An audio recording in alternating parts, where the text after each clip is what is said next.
Hey guys, what's up? This is Johny Chow from Stone Sour, and we are here in Sphere Studios recording the new Stone Sour album. And I just want to take a little bit to show you what I am using and recording with on this album.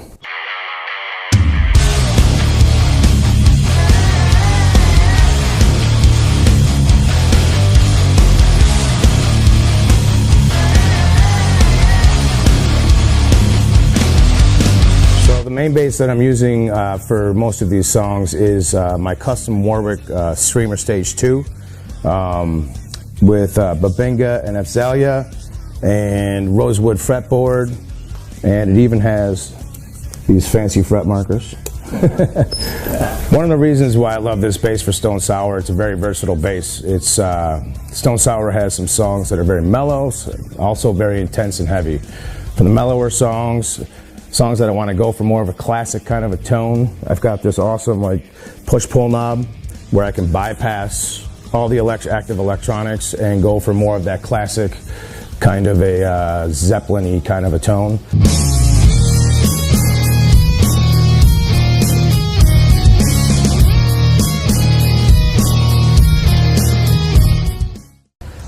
Obviously when it's in fully active, I have that punch, I have that growl for the more heavier, bitier type stuff, especially when I'm playing with Cavalera Conspiracy. I really need that. And then if I'm, doing a project like Fireball Ministry, definitely need that classic tone, so I'm always on bypass with that. The other bass that I'm using is a Streamer Stage 2 Pro Series.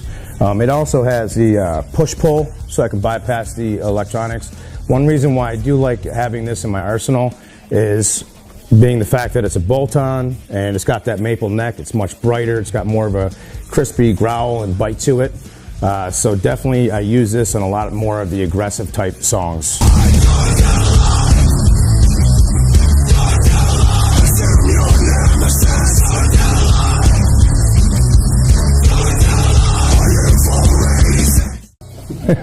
And it's just one of these basses that it's just, the tone is incredible. I mean, my custom bass that they've made for me is really deep, big, and boomy. It's got a lot of body and a lot of presence, where this one is just a little bit more growly and nasty because of that maple neck and having that bolt-on, where this is a neck through. This here is a 5-string thumb. This is actually not my bass. This is owned by Francesco, the owner of Sphere Studios. And, having that fifth string, you can really get low on some of that stuff where it's felt more than it's actually heard. But this thing is a tank. It's very heavy. It's solid. It's even a bolt-on. It's usually the bolt-ons are a little bit lighter than the actual neck throughs, but this is a solid piece of machinery right here. So the amps that I'm using for this recording, I've got a variety of different amps out here that I have at my arsenal, so to say. We've got this Avalon that's an amazing direct that is just warm and just all around natural feeling. Also going into the dark glass pedal, which gives nice bite to it without taking away any of that low end.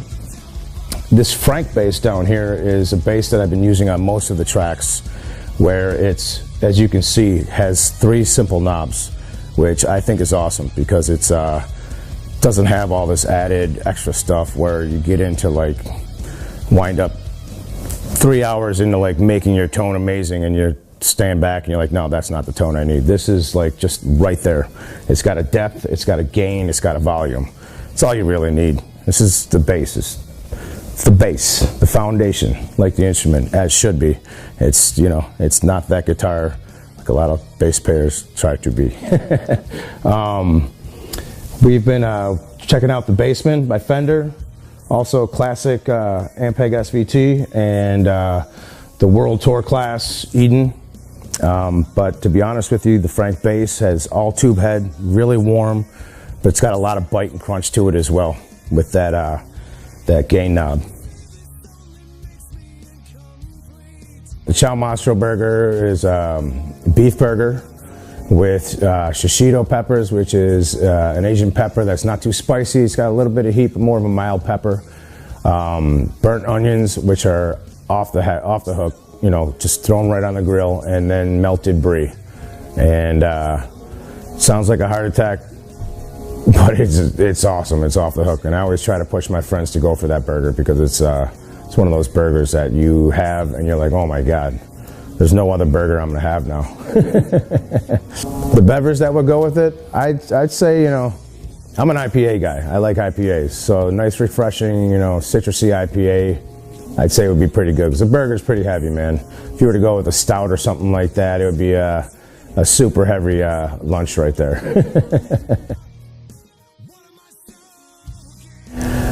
I'll tell you what, I would say you could do anything from like a Bullet to an Elmer T. Lee and anything in between, but I would say going with a nice rye, like a Whistle Pig rye, to cap it off at the end of that burger.